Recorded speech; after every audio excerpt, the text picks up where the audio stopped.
t'entraînes 4, 5, voire 6 fois par semaine, tu te donnes à fond à la salle, tu suis un plan d'entraînement et pourtant, tu ne progresses plus, tu stagnes. Tu as comme l'impression que ton corps refuse de changer. Je te rassure, t'es pas le seul et voici la solution. Et bien souvent, il y a une seule chose qui manque à ton entraînement, c'est une surcharge progressive, mais attention, bien calibrée. Dans cette vidéo, je vais t'expliquer comment elle fonctionne, mais surtout comment l'appliquer dans ton programme d'entraînement dès aujourd'hui. Mais avant ça, si tu ne me connais pas, moi c'est Tristan, coach sportif diplômé et mon objectif c'est de te transformer en athlète. La surcharge progressive, c'est la base de la muscu. C'est l'idée que pour progresser, il faut toujours en demander un petit peu plus à ton corps. Car ton corps s'adapte uniquement quand il est poussé au-delà de ses limites actuelles. Si tu fais toujours la même chose à chaque séance, tu maintiens simplement ton niveau. Pour progresser, il va falloir demander un petit peu plus à chaque fois. Si tu donnes à ton corps la même charge de travail, les mêmes répétitions, il s'habitue, mais il ne change plus. Maintenant, je vais te révéler comment faire une bonne surcharge progressive, mais surtout adaptée à ta situation. Et pour ça, on va utiliser la méthode ARC. A pour amplitude, R pour répétition et C pour charge. Dans un premier temps, on va prendre un mouvement sur lequel tu stagnes et on va améliorer son amplitude. Soit en allant chercher un peu plus d'amplitude sur le mouvement, soit en maîtrisant mieux la trajectoire. Donc en augmentant le temps sous tension sur la phase excentrique, concentrique, voire une pause en isométrie en fonction du mouvement évidemment. Une fois qu'on a une excellente amplitude, on peut passer à la deuxième étape qui va être le nombre de répétitions.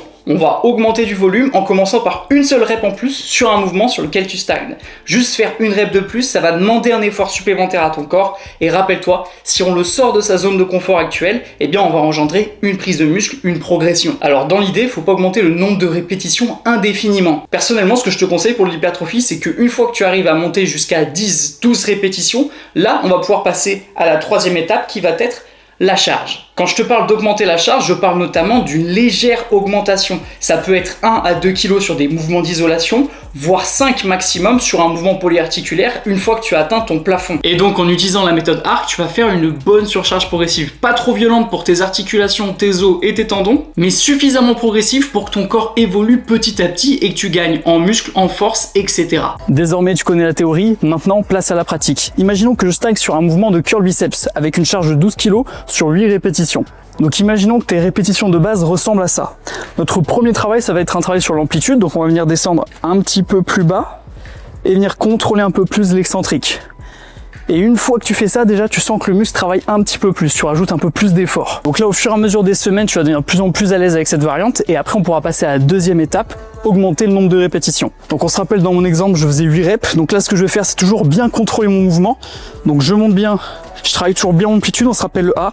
Sauf que désormais, je fais pas 8 reps, j'en fais 9. Et donc rajouter juste une rep d'un point de vue volume, ça va tout changer. Même chose, les semaines vont passer, au fur et à mesure, la 9e rep deviendra de plus en plus facile. Ce que je te recommande, c'est de monter jusqu'à 10. Je te rappelle, faut pas monter le volume indéfiniment. Rester dans une fourchette de 10 à 12 reps, c'est déjà très bien. Et une fois que la 10e rep, elle passe bien, on va pouvoir passer à la lettre C, la charge. Et donc là, au lieu de prendre 12 kg, on va venir prendre 14. On va venir faire un plus 2 kg sur chaque bras. Alors évidemment, comme on vient d'augmenter la charge, maintenir un volume aussi haut, ça va être compliqué. Pareil pour maintenir une bonne amplitude et un bon temps sous tension, qu'on va devoir descendre les 2 premiers paramètres pour pouvoir augmenter le dernier. En revanche, je fais attention à conserver toujours une amplitude correcte et un temps sous tension convenable. Et puis en termes de volume, on redescend à 8 reps. Et ensuite, on suit le même schéma. Une fois que tu es devenu à l'aise sur cette variante-là, en augmentant ta charge, on va augmenter l'amplitude, le nombre de répétitions et ainsi de suite. Car le gros avantage avec la méthode ARC, c'est que ça va te permettre de progresser sans te mettre en danger. Donc d'un point de vue tendon, muscle, articulation, ça va être suffisamment progressif pour que ton corps s'habitue et qu'il n'y ait pas de réel danger de blessure. Mais en plus, ça t'offre une surcharge progressive vraiment intéressante parce que tu joues sur plein de paramètres. Ainsi, tu es sûr de ne plus jamais stagner.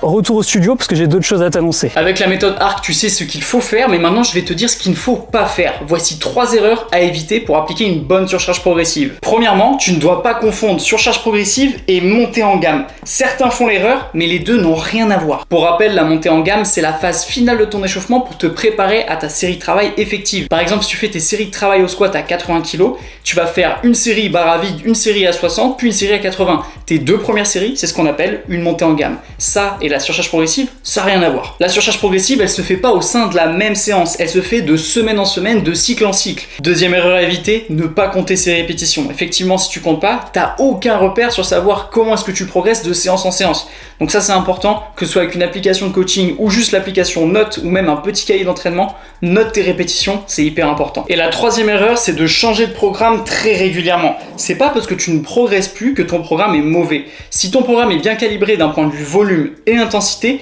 Alors un bon programme, ça évolue de temps en temps entre les cycles, mais on change pas tout de A à Z. Car beaucoup de pratiquants, lorsqu'ils arrêtent de progresser, eh bien ils changent l'intégralité de leur programme. Honnêtement, c'est vraiment pas la stratégie la plus optimale si tu veux prendre efficacement du muscle. D'ailleurs, si tu veux être sûr de faire les bonnes choses sur la partie sportive, mais aussi sur la partie nutritionnelle, je te laisse cliquer sur le premier lien en description, tu auras toutes les infos concernant mes coachings. Maintenant, grâce à cette vidéo, tu sais comment appliquer une bonne surcharge progressive sur ton programme d'entraînement. J'espère que cette vidéo t'a plu, qu'elle t'a été utile. Si c'est le cas, n'hésite pas à lâcher un petit like, un petit commentaire, je te répondrai avec grand plaisir. N'hésite pas à t'abonner également pour ne pas louper les prochaines vidéos. Et surtout mes athlètes, prenez soin de vous, on se retrouve très bientôt sur YouTube, c'était Tristan.